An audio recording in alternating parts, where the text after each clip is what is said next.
सुरुवातीपासून सगळ्या मीडियामध्ये आणि खास करून इंडिया आघाडीमधून हे एक अशी प्रचार माध्यमातून त्यांनी बातमी पसरवली की हरियाणामध्ये काँग्रेसच जिंकणार, जम्मू काश्मीरमध्ये BJPचा दणकून पराभव होणार, हे सगळं म्हणजे एक वातावरण निर्माण करण्यामध्ये ते यशस्वी झाले होते.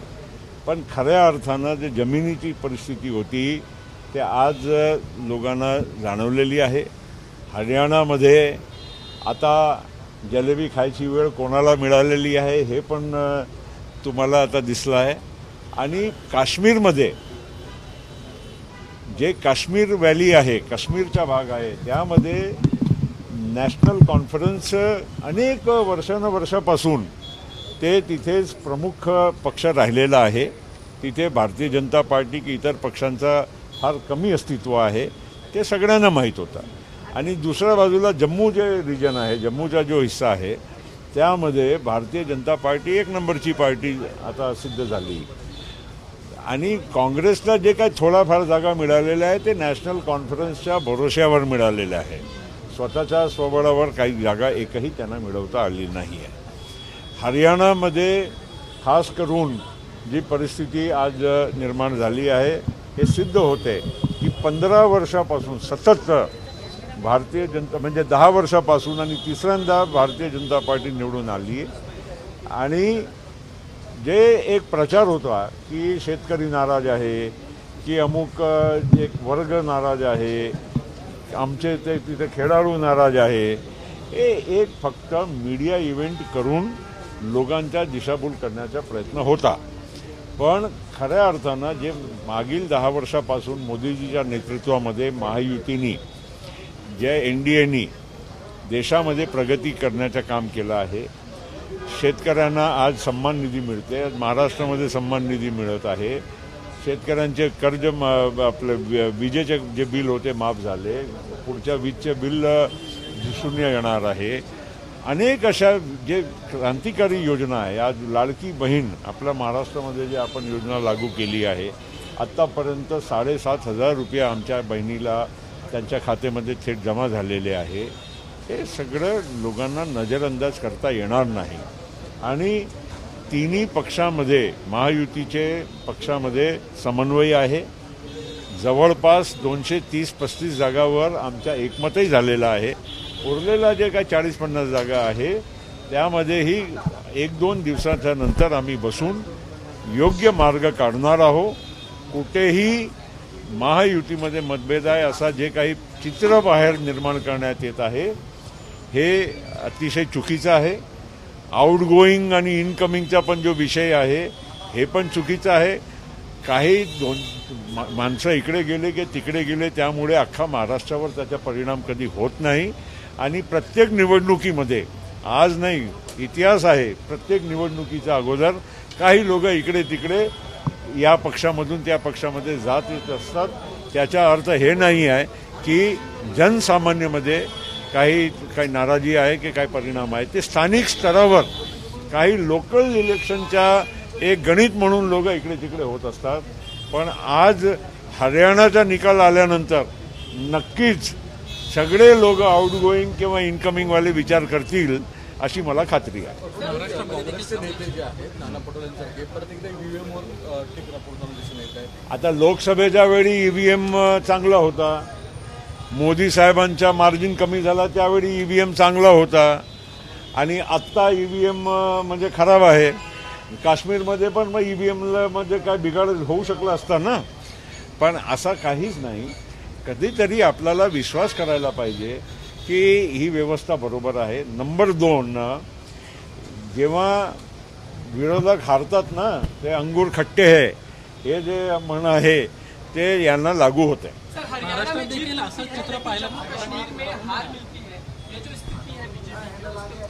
जम्मू कश्मीर का आकलन एक बहुत दूसरे तरीके से करना चाहिए. जम्मू कश्मीर परंपरागत कश्मीर वैली और जम्मू रीजन में डिवाइड हुआ है और लेह लद्दाख एक अलग होता था, मगर लद्दाख अभी एक अलग यूनियन टेरिटरी है. सवाल अभी जब जम्मू कश्मीर का आता है तो कश्मीर वैली में परंपरागत आज नहीं, जब से पहले इलेक्शन हुए तब से नेशनल कॉन्फ्रेंस, शेख अब्दुल्ला साहब थे, फिर फारूक अब्दुल्ला साहब, उमर अब्दुल्ला जी, इन लोगों की परंपरागत कश्मीर वैली में एक पकड़ रही है। और कभी कभार पीडीपी थोड़ा बहुत वहां पर वोट शेयर लेते गई। वहां कभी बीजेपी का अस्तित्व कभी रहा नहीं, कांग्रेस का बल्कि जहां अस्तित्व था वो धीरे धीरे समाप्त हो गया। और आज जो भी कुछ थोड़ी बहुत सीट कांग्रेस ला पाई है वो नेशनल कॉन्फ्रेंस के बदौलत आई है, उनके खुद के बदौलत नहीं। जहां जम्मू का जो हिस्सा है वो हमेशा वो कांग्रेस और बीजेपी के उसमें लड़ाई होते आई, लेकिन इसमें सिद्ध हुआ कि बीजेपी वहां पर एक नंबर की पार्टी जम्मू रीजन में है। तो एकाएक अगर उसका आकलन करेंगे तो जम्मू कश्मीर करके आपको जरूर दिखता होगा, लेकिन अगर आप रीजनल और पुराना इतिहास को देखेंगे तो भारतीय जनता पार्टी का भी परफॉर्मेंस जम्मू कश्मीर में बहुत ही अच्छा रहा है। हरियाणा में तीसरी बार पहली ये पार्टी होगी बीजेपी जिसने सरकार बनाने में यश प्राप्त किया। और ये बात साधारण नहीं है कि उनका वोट शेयर और सीटें पिछले वक्त से और बढ़ी हैं।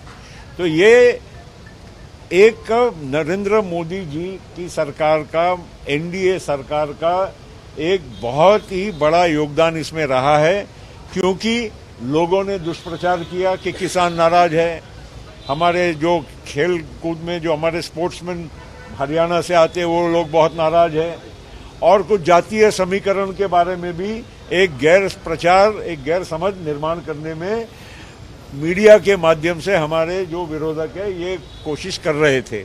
लेकिन हरियाणा की जनता बहुत सूझबूझ के साथ वोट कर रही है। सभी समुदायों ने वोट बराबर किया, सभी वर्ग के लोगों ने वहां वोट बराबर किया, और आज वहां पर बीजेपी की बहुत शानदार विजय वहां हो रही है। महाराष्ट्र के लिहाज से कैसे देखेंगे? महाराष्ट्र के लिहाज से हरियाणा की जीत एक बहुत उत्साहवर्धक है। और जो लोग लोकसभा के चुनाव के बाद कुछ अटकलें लगा रहे थे, बहुत सारे लोगों को दिशाभूल किया जा रहा था, पूरा नैरेटिव, फेक नैरेटिव लोकसभा में चला संविधान बदलने का, और बहुत सारी उस टाइम पे जो किसानों की जो 2-3 फसलों में नुकसान हुआ था उसका तत्काल फायदा हमारे विरोधकों ने उठाया था। लेकिन आज वही प्याज का किसान हो या वही सोयाबीन कपास का किसान हो, उसके बारे में सरकार योग्य निर्णय ले रही है। दूध को सब्सिडी देने के मामले में सरकार ने योग्य निर्णय लिया है। महाराष्ट्र सरकार ने किसानों के बिजली के पुराने बिल माफ किए और आगे बिजली के बिल शून्य कर दिए। ये सारी चीज़ों से, और सम्मान निधि, दिल्ली की सम्मान निधि के साथ साथ उतनी सम्मान निधि किसानों को महाराष्ट्र सरकार भी दे रही है। ये सारी चीज़ों से एक सिद्ध होने वाला है कि आगे आने वाला महाराष्ट्र का चुनाव महायुति के पक्ष में ही रहेगा और शानदार विजय यहाँ भी होगी। अरे हर चुनाव में कोई ना कोई पार्टी से कुछ 1-2 लोग इधर जाते हैं, 1-2 लोग इधर आते हैं, ये कोई नई बात नहीं है। और वो इसलिए नहीं जाते हैं, वो स्थानिक अपने लोकल इलेक्शन के हिसाब से कुछ लोगों का एडजस्टमेंट कम ज़्यादा होता है। लेकिन ये सारी बातें केवल अटकलें हैं। जैसे हरियाणा में लोगों ने पहले ही जलेबी खा ली और अपने भाइयों बहनों को, बहन को खास करके खिलाने की साजिश की, तो अब ये जलेबी किसके हिस्से में आई हो तो आपने देख लिया। महाराष्ट्र में भी बहुत लोगों ने जल्दी, आपल्याकडे पेड़े असतात, तो पेड़े बहुत जल्दी लोगों को खिला रहे हैं, लेकिन वो पेड़े किसको खाने का मौका मिलेगा ये आगे का समय दिखाएगा। आपकी सीट शेयरिंग ठीक से हो जाएगी सर? हमारे सीट शेयरिंग में कोई चिंता वाली बात नहीं है। 230-35 सीटों में हमारे तीनों पार्टियों में एक वाक्यता हो गई है। केवल एक 40-50 सीटों में, वो भी कोई ऐसा मतभेद कोई सीरियस नहीं है, मगर होता है, स्वाभाविक है, 3 पार्टी है, एक दूसरे के साथ चर्चा होती है। जिसका अच्छा उम्मीदवार होगा तो हर आदमी सोचता है कि भाई मुझे भी मौका मिलना चाहिए। ये अगले 2-3 दिनों में ये मामला भी सेटल हो जाएगा। दशहरा के आसपास हमारी युति के लिस्ट, मैंने कहा ना, 230-35 जगह में तो कोई प्रॉब्लम ही नहीं है। जो भी प्रॉब्लम है वो रिजॉल्वेबल है, ऐसी कोई बहुत मुश्किल काम नहीं है। दशहराच्या आधी आमच्या 230-35 जागावर एकमत जे झालेलं आहे, सगळ्यांची याद्या येणं सुरू होणार. 45 ते 50 जागाच आपल्याला मिळतील अशा पद्धतीची एक चर्चा आहे. काय आता तुम्हाला जे काही करायचं असेल अंदाज ते लावा तुम्ही. हे सगळं 5-7 दिवसामध्ये जेव्हा स्पष्ट होईल कोणाला किती जागा आहे. राष्ट्रवादीला पण सन्मानपूर्वक आमच्या 60च्या आसपास जागा जे आम्ही म्हणत आलेलो आहोत त्याच्या आसपासच राहणार आहोत. असल्यांची समजूत नेत्यांची काढली जाते. आता जिरवड साहेब मला भेटून गेले. अजिबात त्यांच्या मनामध्ये कुठलाही संभ्रम नाही आहे. ते तर लढणारच आहे, आमच्या पक्षाकडूनच लढणार आहे, आमचे नेते आहे ते. असा काहीच विषय नाही आहे. रामराजे साहेबांचाही विषय नाही आहे.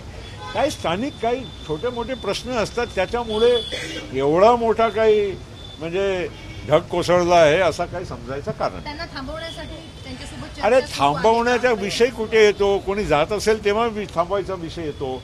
आम्ही ठीक आहे, काय स्थानिक काय प्रॉब्लेम्स असतील ते चर्चा करून मार्ग काढू. येणारी मंडळी आहे का तुमच्याकडे? मराठा कम्युनिटी एनडीए से अलग रहा या फिर ओबीसी भी अलग रहा? लोकसभाच्या वेळी जे काही सामाजिक प्रश्न होते, काही शेतकऱ्यांचे प्रश्न होते, काही युवकांचे जे प्रश्न होते, हे सगळे जे संभ्रम जे त्यावेळी निर्माण करण्यात आले होते आता दूर झालेले आहे. लोकांनाही समजते की शेवटी आपल्या भल्यासाठी कोण काम करते. आणि महाराष्ट्रामध्ये शिंदे साहेबांच्या नेतृत्वामध्ये, देवेंद्रजी अजितदादाच्या नेतृत्वामध्ये महायुतीने मागील 1 वर्षामध्ये क्रांतिकारी निर्णय घेतलेले आहे. या निर्णयाच्यामुळे नक्कीच प्रत्येक वर्गानं आता वाटते की आमची हे सरकार परत आली पाहिजे. सर, एक महत्त्वाचा प्रश्न की रामराजे निंबाळकर यांच्याबद्दल सुद्धा चर्चा सुरू झाली. काही तुमचं काय बोलणं झालं? रामराजे निंबाळकर साहेबांच्या माझं बोलणं झालं. काही त्यांच्या मनामध्ये काही संभ्रम नाही आहे. फक्त काही स्थानिक प्रश्न आहे. ते स्थानिक प्रश्नांच्याबद्दल त्यांच्या मनामध्ये काही प्रश्न होते. ते आता अजितदादाशी उद्या आम्ही सगळेच त्यांच्याशी बोलणार आहोत. ते अजितदादा आज नाही आहे मुंबईला, उद्या येतील तेव्हा रामराजे साहेब त्यांना भेटतील. पण तारीख सुद्धा सांगितली जाते. 14 तारीख. अरे बाबा, मी तुम्हाला आता तुम्ही एक व्यक्ती 2 व्यक्तीच्या विषयी बोलू नका. तुम्हाला मी सांगितलं आहे प्रत्येक इलेक्शनमध्ये काही ना काही प्रत्येक पक्षामध्ये काही ॲक्टिव्हिटी होते. आता भारतीय जनता पार्टीचे पण काही नेते सोडून गेले, काही आमच्या काही एखादा व्यक्ती इकडे तिकडे गेला. काही येणारही आहे ना, असं थोडी आहे की सगळं आउटगोईंग आहे. अरे खूपच येणार आहे. अजून थांबा तरी. फायनल निवडणूक लढवणार की नाही, खरं काय? काय अजितदादा बारामतीमधूनच उभे राहणार. मी अधिकृतपणे तुम्हाला सांगतो. ही काय संभ्रम नको ठेवा. बारामती विधानसभा से अजीत पवार साहब ही लड़ने वाले हैं. ये संभ्रम निर्माण कुछ लोगों ने किया, लेकिन मैं अधिकृत तौर से आपको स्पष्ट करना चाहता हूं कि अजीत पवार ही बारामती से एनसीपी के कैंडिडेट रहेंगे. हाँ, 1 सीट मैंने स्वयं डिक्लेयर कर दिया. पार्टी का वर्किंग प्रेसिडेंट होने के नाते ये अधिकार, क्योंकि उनकी सीट वो खुद कैसे तय करेंगे वो तो मुझे तय करना पड़ेगा, इसलिए मैंने कर दिया. थँक्यू. एबीपी माझा, उघडा डोळे बघा नीट.